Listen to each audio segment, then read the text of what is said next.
La asociación de vecinos intentó robar mi granja. Se olvidaron de quien controla su agua. Cuando descubrí que la asociación había vendido en secreto 1,700 acres de las tierras de mi familia, supe que tenía que luchar. Pero en lugar de simplemente ir a la corte, decidí recordarles algo crucial: yo controlo su suministro de agua. La primera jugada de la asociación ocurrió por la mañana. El clima era perfecto para sembrar, cielo despejado, una brisa ligera. Ya estaba en mi tractor antes de que saliera el sol, como me enseñó mi abuelo. Fue entonces cuando mi teléfono no dejó de vibrar. Cuando finalmente revisé mis mensajes, casi me atraganté con mi sándwich. 10 llamadas perdidas de vecinos, 3 mensajes de voz de mi primo y un correo de la asociación con una notificación de infracción. Abrí el correo. Decían que el ruido de mi tractor violaba el derecho a la tranquilidad de la comunidad y que mis gallineros generaban un olor ofensivo que afectaba el valor de las propiedades. Me dieron 48 horas para cerrar todas las operaciones agrícolas o empezarían a multarme con $200 al día. Me reía a carcajadas. No tenían ninguna autoridad sobre mis tierras. Pero al día siguiente, la presidenta de la asociación apareció en persona. Escuché la puerta de un auto cerrarse de golpe. Una mujer con un traje blanco impecable cruzó mi patio delantero con una carpeta en la mano, flanqueada por 2 miembros de la junta de la asociación. ¿Señorita Walker? Llamó. Soy Deborah Williams, presidenta de la asociación de Oak Ridge Estates. Necesitamos hablar sobre sus infracciones. Crucé los brazos. No hay nada que discutir. Su asociación no tiene jurisdicción sobre mi tierra. Deborah sonrió, pero su sonrisa no llegó a sus ojos. En realidad, según la Junta de Zonificación del Condado, su exención agrícola expiró el año pasado. Eso significa que ahora su tierra está sujeta a las regulaciones de la asociación. Eso me tomó por sorpresa. Mis facturas de impuestos sobre la propiedad no habían cambiado en absoluto. Mi familia ha cultivado esta tierra por más de 100 años. Ninguna asociación puede simplemente decidir que ahora manda aquí. Su sonrisa se volvió fría. Los tiempos cambian, señorita Walker. Ahora tenemos estándares. Me entregó una orden de cese y desistimiento y se marchó. Pero yo no iba a rendirme tan fácilmente. Algo no cuadraba. Llamé a mi primo Tom, que vivía en la comunidad y formaba parte del consejo municipal. Llevan meses planeando esto, me advirtió. Deborah ha estado teniendo reuniones privadas con desarrolladores. Incluso está alterando las actas de las reuniones después de que ya fueron aprobadas. Esa noche, revisé los registros del condado. Fue entonces cuando descubrí el fraude. Mi exención agrícola seguía siendo válida por otros 5 años. Deborah había mentido. Ignoré las cartas y multas de la asociación durante una semana entera. Pero entonces, comenzaron a llenar de quejas a la policía por el ruido de mi granja. Mira, Mike, dijo el sheriff Davis, un viejo amigo de la escuela. Sé que esto es ridículo, pero están presentando denuncias todos los días. Incluso crearon una petición para declarar mi granja una molestia pública. Dave, dije, mi familia ha estado alimentando este condado por generaciones. ¿Qué está pasando realmente? Él dudó. No debería decirte esto, pero la asociación está presionando para un proyecto inmobiliario enorme, y tu tierra forma parte de él. Fue cuando los vi.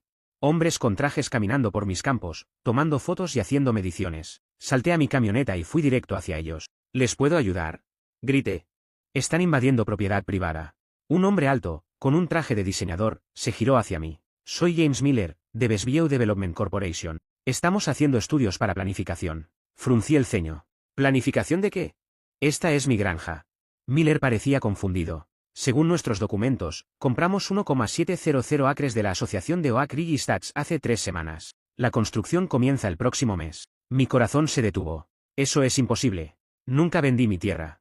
Me mostró documentos oficiales, mapas con sellos del condado y una firma idéntica a la mía. Pero yo nunca firmé nada. Corrí a casa y saqué los títulos de propiedad de mi caja fuerte. Todo parecía estar en orden. Pero algo no estaba bien. Llamé al registro del condado. Señor, hay un registro de transferencia de propiedad de hace 6 semanas, dijo la secretaria. Según nuestros archivos, 1,700 acres fueron transferidos a la Oak Ridge Estates Community Trust. Ahora solo le quedan 300 acres. Mis manos temblaban. Eso es imposible. Nunca firmé ninguna transferencia. Señor, los documentos tienen su firma.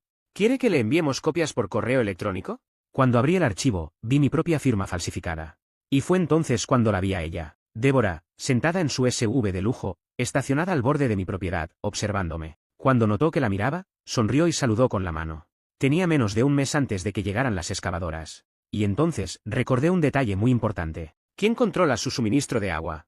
La jugada del agua. Mi abuelo había firmado un acuerdo en 1943, permitiendo que el condado construyera un embalse en nuestras tierras. En aquel entonces, parecía un buen negocio. El gobierno necesitaba un embalse para abastecer a las comunidades cercanas, y mi abuelo, un hombre práctico, vio una oportunidad. A cambio, aseguró que nuestra familia tendría control absoluto sobre la distribución del agua proveniente del embalse. Ni una sola gota podía ser desviada sin nuestra autorización, y cualquier cambio dependería de nuestra firma. Ese pequeño detalle fue ignorado por los desarrolladores inmobiliarios y la asociación de vecinos que se creía dueña de mi tierra cuando falsificaron mi firma y me la arrebataron. Intenté pelear, llevé el caso a los tribunales, reuní pruebas, pero la batalla ya estaba perdida antes de comenzar. Mi abogado me explicó que el proceso podía durar años, y aunque tenía pruebas de la falsificación, enfrentaba una guerra contra corporaciones multimillonarias y políticos corruptos. Al final, todo se estancó en la burocracia. Antes de que pudiera impedirlo, los desarrolladores ya habían comenzado a preparar el terreno para la construcción. No tuve elección. Perdí mi granja. Las máquinas llegaron. Derribaron los establos, arrancaron las cercas, nivelaron los campos que mi familia había cultivado por generaciones. El lugar donde crecí, donde aprendí a manejar un tractor con mi abuelo, se convirtió en un enorme sitio de construcción, lleno de grúas y camiones de cemento. Observé todo sin hacer nada. No protesté, no intenté detener las excavadoras, no pronuncié discursos sobre la avaricia de los especuladores. Solo esperé. Esperé años. El proyecto avanzó. Las tierras que antes alimentaban la región se convirtieron en uno de los desarrollos inmobiliarios más grandes del estado. Condominios de lujo, centros comerciales, edificios de oficinas, parques privados. Querían transformar la antigua granja de mi familia en un paraíso urbano, un símbolo de modernidad y prosperidad. Inversores pusieron millones en el proyecto. Los políticos aparecieron en televisión para hablar de la nueva ciudad dentro de la ciudad. El mercado inmobiliario estaba en auge. Las constructoras corrían para levantar rascacielos y viviendas de alto nivel para futuros compradores. ¿Y yo? Seguí esperando. Cada edificio que se levantaba, cada calle pavimentada, cada parque artificial construido, todo aquello fortalecía mi plan. Los desarrolladores, los políticos, los inversores, todos confiaban en que me habían vencido. Creían que habían ganado, que me habían expulsado, que habían construido sobre mi historia. Pero había algo que nadie notó. Construyeron dependiendo de mi agua. Todas esas miles de casas, los condominios de lujo, los centros comerciales, los restaurantes, los clubes privados, todo dependía del embalse construido en mi antigua granja. Y ese embalse todavía me pertenecía. El acuerdo que firmó mi abuelo nunca fue anulado. Cuando me robaron la tierra, solo se llevaron el suelo, pero no los derechos sobre el agua. Y ninguna de esas constructoras se preocupó por revisar ese pequeño detalle. Los compradores estaban entusiasmados. Comenzaron las preventas de las unidades. Los agentes inmobiliarios mostraban maquetas impresionantes, prometiendo una ciudad perfecta, moderna y sostenible. Los comerciales de televisión aseguraban que ese lugar sería el nuevo centro de innovación y desarrollo, un espacio donde las familias podrían crecer con calidad de vida. Y fue justo en ese momento cuando atacó mi plan. La ciudad estaba casi terminada, pero las casas aún no se habían vendido. Nadie se había mudado. Ningún inversionista había recuperado su dinero. Estaban a punto de cerrar sus primeros contratos millonarios, pero no sabían que estaban parados sobre una bomba de tiempo. Una noche, con todos los papeles firmados y los desarrollos listos para abrir, envié mi comunicado oficial. A la mañana siguiente, los titulares de las noticias lo decían todo. Megaproyecto en crisis, suministro de agua comprometido. Nuevo desarrollo urbano se construyó con una fuente privada de agua. Inversionistas en alerta, sin un acuerdo, el nuevo barrio podría convertirse en una ciudad fantasma. En las oficinas de las constructoras, el caos se desató. Los teléfonos no paraban de sonar. Los abogados revisaban frenéticamente los contratos. Los ejecutivos transpiraban al ver miles de compradores cancelando sus reservas. Y entonces, como esperaba, me llamaron para una reunión. Esta vez no era solo Débora. Todos estaban allí. Los dueños de las constructoras, abogados, inversores, hasta el alcalde. Todos sentados en la mesa, mirándome como si yo fuera el diablo mismo. Un hombre de traje ajustó su corbata y trató de sonar calmado. Podemos resolver esto de manera amistosa. ¿Cuánto dinero quiere para liberar el suministro? Crucé los brazos. No quiero dinero. La expresión de alivio que algunos intentaron esbozar desapareció al instante. Entonces, ¿qué es lo que quiere?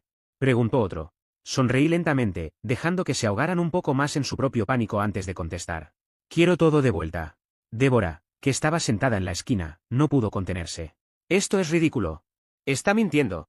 El gobierno no puede permitir que un solo hombre sabotee un proyecto de esta magnitud. Incliné la cabeza con calma. Inténtenlo.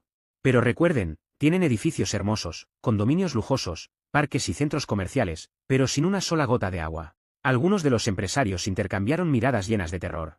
Uno de los abogados intentó razonar. Tal vez podamos renegociar algunas condiciones. Pero Débora lo interrumpió, furiosa. Cállate. Reí en voz baja. Tienen 48 horas para anular la venta de mi tierra y devolverla a mi nombre. Después de eso, empezaré a hablar con la prensa y mis abogados. La reunión terminó sin acuerdo, pero yo ya sabía que había ganado.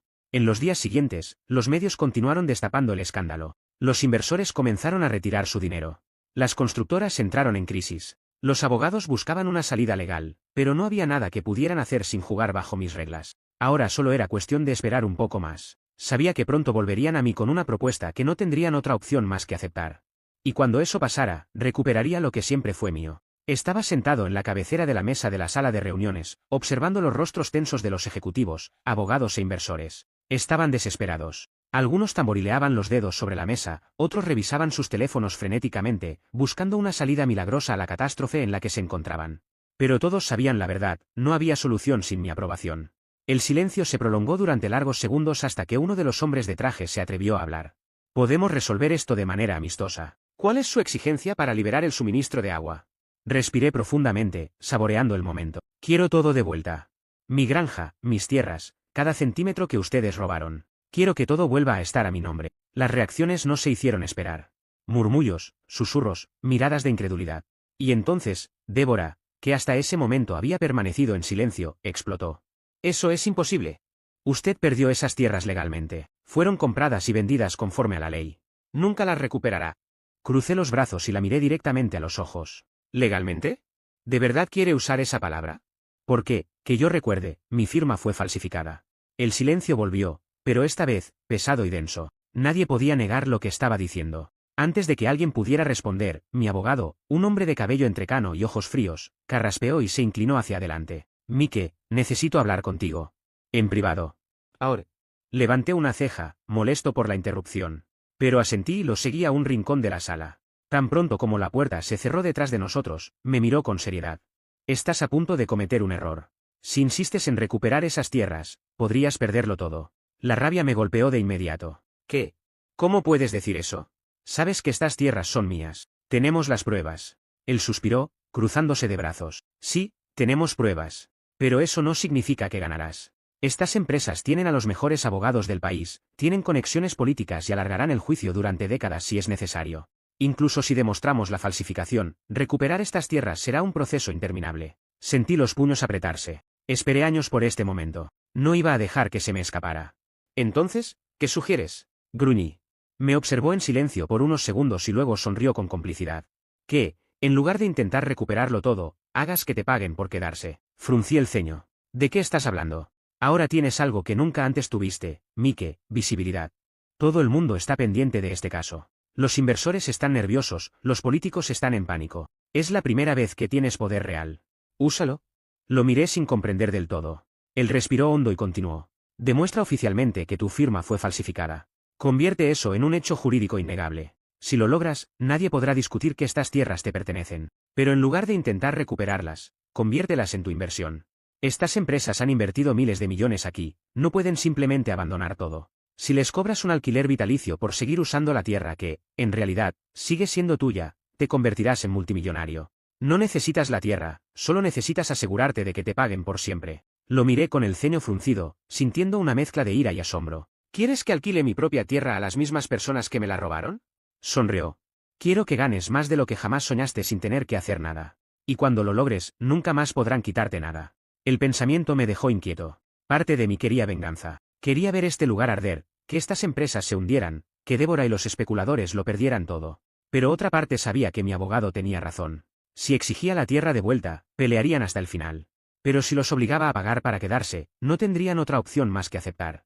Al final, ¿qué sería más satisfactorio? Volví a la sala de reuniones, aún procesando todo. Todos me miraban, esperando mi decisión.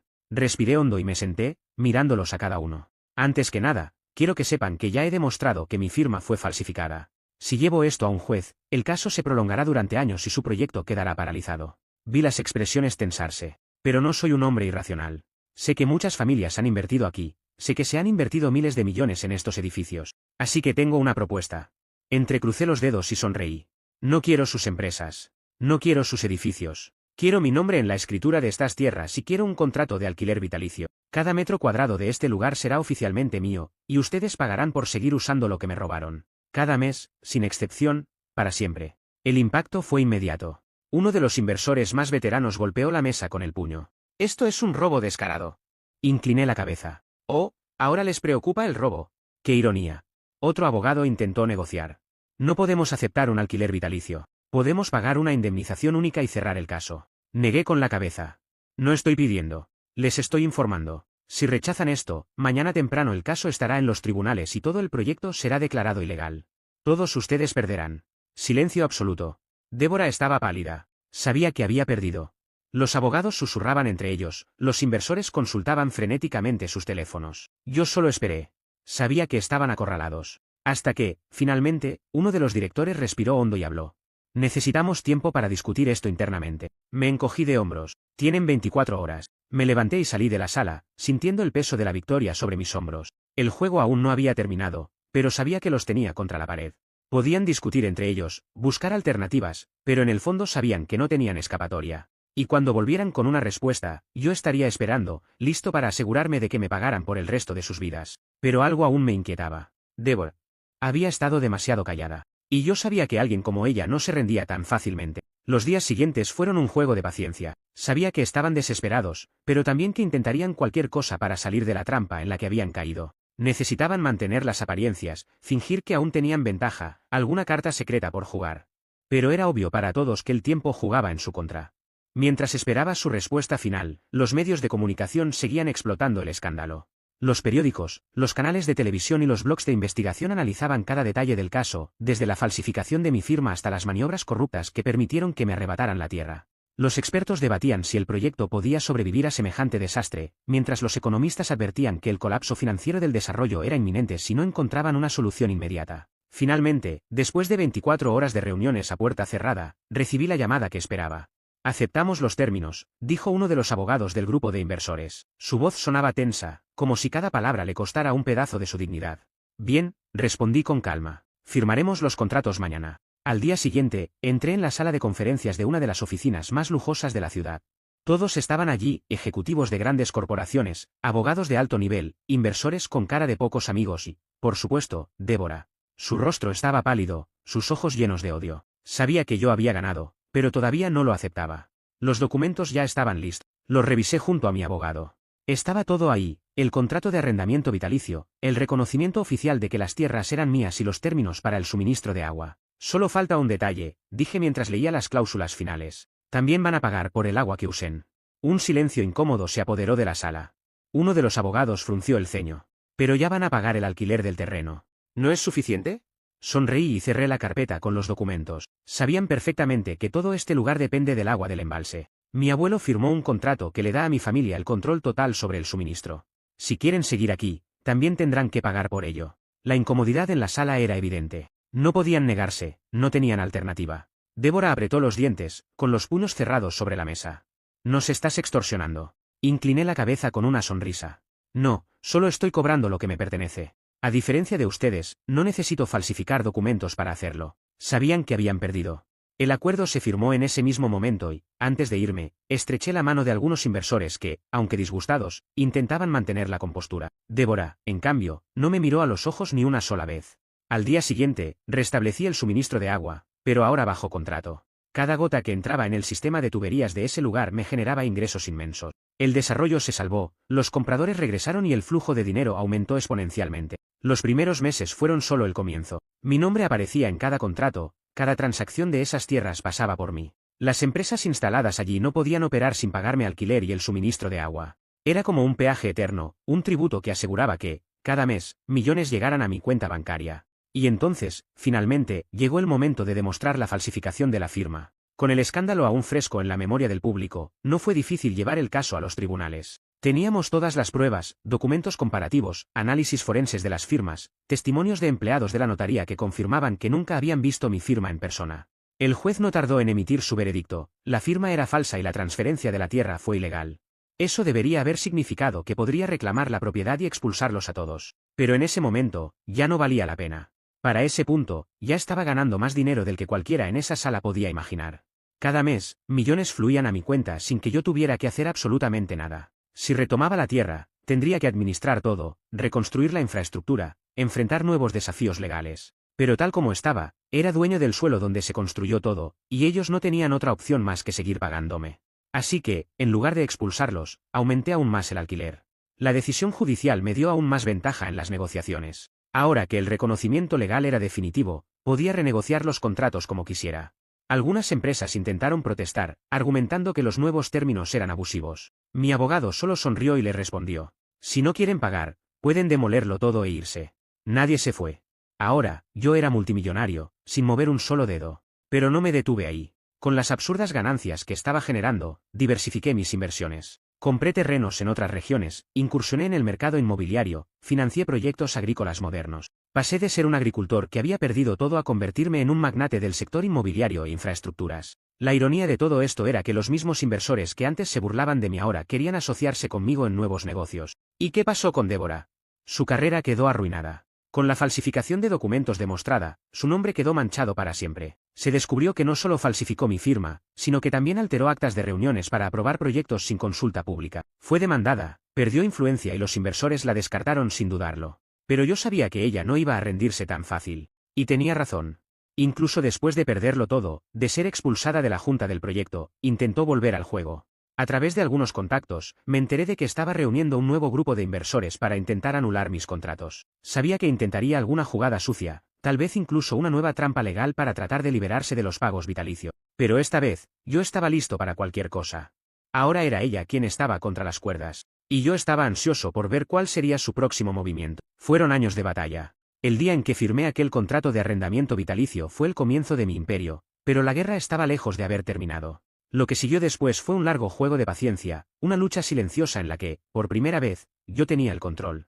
Durante años, la antigua asociación de vecinos, los inversores y los políticos que intentaron aplastarme tuvieron que aceptar la realidad: yo era el dueño de esas tierras, y no había nada que pudieran hacer para cambiarlo. Los primeros años fueron los más turbulentos. Aunque habían aceptado los términos, intentaron de todo para encontrar vacíos legales, renegociar o incluso intimidarme. Me demandaron una y otra vez, pero cada caso se derrumbaba en cuanto los jueces revisaban los documentos. La ley estaba de mi lado, y ahora, también el poder. Los contratos estaban blindados, y cada uno de los edificios de aquel enorme desarrollo me debía dinero cada mes, sin excepción. No importaba si la economía estaba en crisis, si los mercados inmobiliarios colapsaban, si los inversores huían, ellos seguían teniendo que pagarme para continuar operando. Así fue como construí la fortuna de mi familia. Con el tiempo, el dinero generado por esas tierras dejó de ser solo un flujo constante de ingresos y se convirtió en un imperio financiero. Diversifiqué mis inversiones, compré más terrenos, adquirí empresas, abrí mis propios desarrollos inmobiliarios, expandidos a sectores como la tecnología, la agricultura moderna e incluso la infraestructura urbana. Pronto nos convertimos en una fuerza económica imposible de ignorar. Los mismos inversores que antes intentaron aplastarme ahora venían a pedirme financiamiento para sus proyectos. Pero, ¿qué pasó con aquellos que intentaron robarme? La antigua asociación desapareció por completo.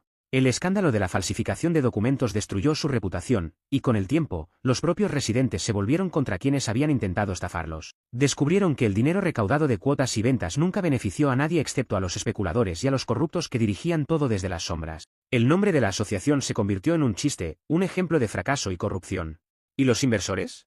Algunos aceptaron la derrota y simplemente siguieron adelante, pagando religiosamente el alquiler de las tierras. Otros intentaron huir del negocio, vender sus propiedades, pero nadie quería comprar terrenos con un contrato de arrendamiento eterno. Algunos se declararon en quiebra, otros simplemente se resignaron al hecho de que, sin importar lo que hicieran, yo siempre iba a ganar dinero a costa de ellos. ¿Y Débora? Fue, sin duda, quien más luchó por mantenerse a flote. A pesar de haber sido expuesta como la mente maestra del fraude, se negó a desaparecer. Intentó entrar en otros negocios, buscó financiamiento, incluso trató de crear su propia consultoría inmobiliaria. Pero nadie confiaba en ella. Ningún inversor serio quería su nombre vinculado a un proyecto. El golpe que intentó darme la condenó para siempre. Al principio, trató de mantenerse en el sector, asistiendo a eventos, fingiendo que aún tenía influencia. Pero con el paso de los años, cada vez menos personas querían hacer negocios con ella. Su nombre se convirtió en sinónimo de estafa y desastre financiero. Finalmente, Débora desapareció del mapa. Hoy, sé que su vida es muy diferente de lo que imaginaba para sí misma. No terminó en la ruina absoluta, pero tampoco se acerca a lo que fue antes. Nunca más tuvo poder, nunca más fue respetada en la industria, nunca más dirigió nada importante. Lo último que supe de ella fue que se mudó a una ciudad pequeña, intentando rearmar su vida lejos de los escándalos. No importa dónde esté ahora, ella sabe que perdió. ¿Y yo? Mi vida cambió para siempre. Pasé de ser un agricultor que casi lo pierde todo a convertirme en uno de los inversores más importantes de la región. Mi familia ahora tiene un legado que nunca podrá ser borrado. Todo lo que construimos vino de lo que intentaron robarme, y al final, fuimos nosotros quienes salimos victoriosos. Hoy, mi familia es dueña de un imperio. Mis hijos y nietos nunca tendrán que luchar como yo lo hice, pero siempre recordarán de dónde vino todo esto. Crecieron sabiendo que lo que tenemos hoy no llegó por suerte o herencia fácil, sino porque luché durante años para proteger lo que nos pertenecía. ¿Y lo mejor de todo? No tuve que destruir a nadie. Se destruyeron solos. Los que intentaron aplastarme hoy no tienen nada, mientras que yo tengo todo lo que era mío por derecho, y mucho más. Esta fue mi venganza, y la disfruto todos los días.